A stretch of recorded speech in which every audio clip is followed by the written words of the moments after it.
Dragon Quest II Luminaries of the Legendary Line is the second mainline Dragon Quest game. This game followed the massive success of Dragon Quest I and added many needed elements towards the franchise. However, many fans of the series herald this game as one of the worst. This is for a wide array of reasons. The main point of concern is how long and how hard the game is compared to its predecessor. While this was light back in 1987, the series has grown and matured in many different ways. This means that this game hasn't really stood the test of time very well. While this game definitely has some faults, there are still some good parts about this game. After all, it's a Dragon Quest game, there's always going to be good parts about it. But this game has the biggest array of problems compared to the rest of them. Let's get into it.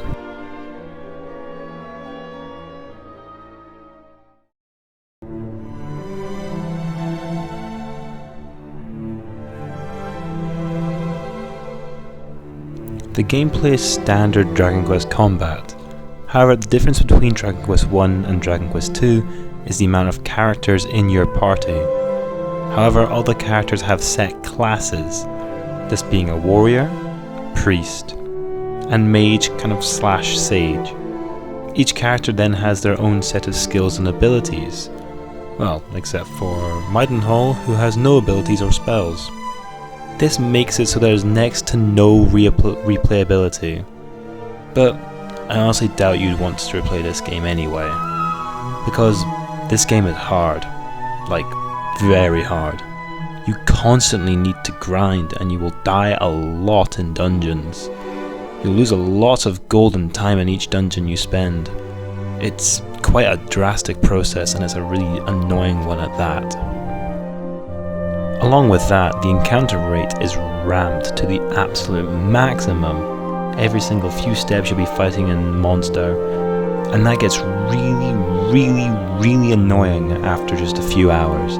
What you want to do is just continue through the story, see what happens, and try and enjoy the game the best you can while exploring.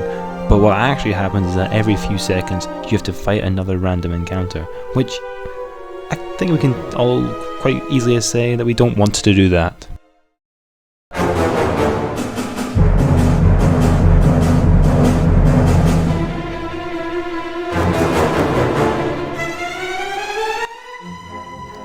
The story is very simple.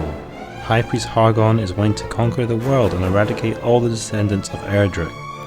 He is the master of illusions and fools the party many times over the game.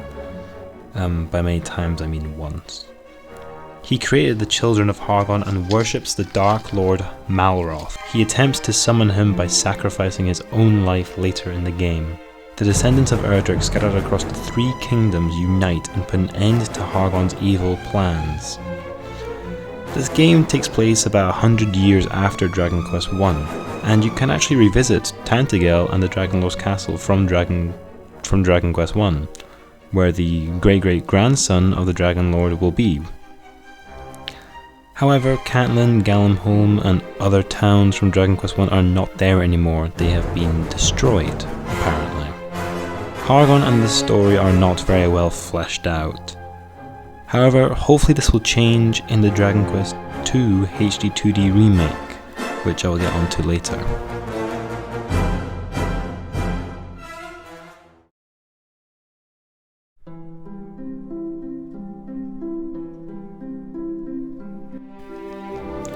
Dragon Quest I and II HD2D Remake is being released this year, and from the ending of Dragon Quest III HD2D Remake, it looks like there's going to be more clarity on High Priest Hargon and Malroth. Along with that, there might just be more clarity with the entire story altogether. This may potentially link Dragon Quest XI, Dragon Quest III, Dragon Quest I and Dragon Quest II a lot more cleanly, and make it a lot more clear as to what was actually going on in this timeline. With a potential addition of the Princess of Cannock in the coming remake, this may add some really needed balance to the combat and the gameplay. If we are also getting more dialogue and scenes between the three heroes, then this could really boost this game's performance, because, let's be honest, it's really outdated. If they reduce the encounter rate, increase the amount of scenes we get with the three heroes, give more clarity on the story and the leading up to the story, adding in a new character, this could honestly really increase this game's enjoyability, because at the minute it's a slog to go through.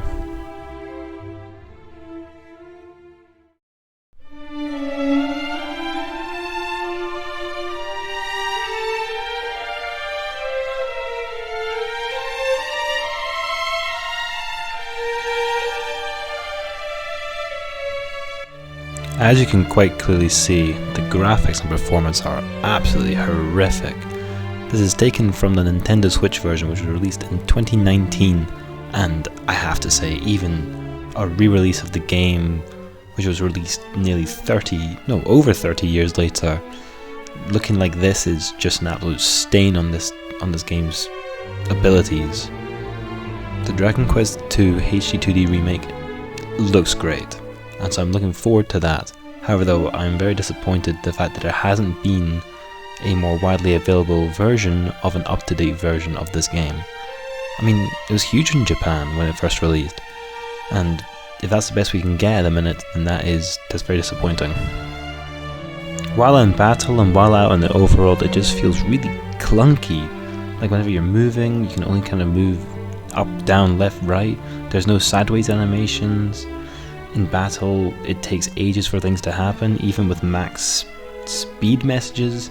It doesn't feel good to play, it doesn't look good to play, and it's in dire need of some updates.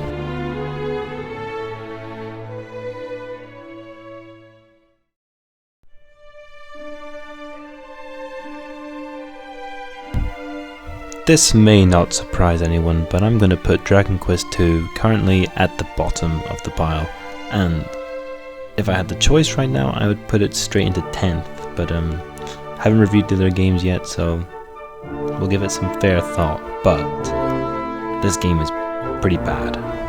Out of all of them, it's still a good game for, overall, out of every game ever, analyzed, but for a Dragon Quest game, this is a very, very bad game, and it's one that if you're playing through all Dragon Quest games, I would recommend you miss, or you wait for the Dragon Quest II HD2D Remake.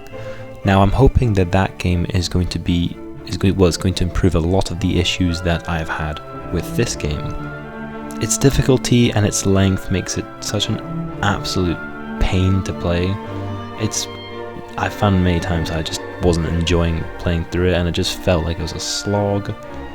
And there was not much of a story. The characters didn't speak. A lot of the NPCs added completely nothing to the entire story.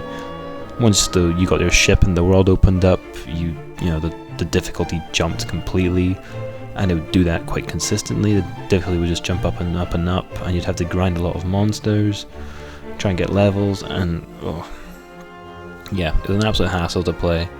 I'm praying though the Dragon Quest II HD2D Remake adds some balance to this game, and just makes it a lot more fun overall. We've only got 3 more games left now until this series is finally a wrap, so I hope you're looking forward to it. They are going to be coming out soon. I promise I will finish this series. I'm not very good at finishing series, but anyway.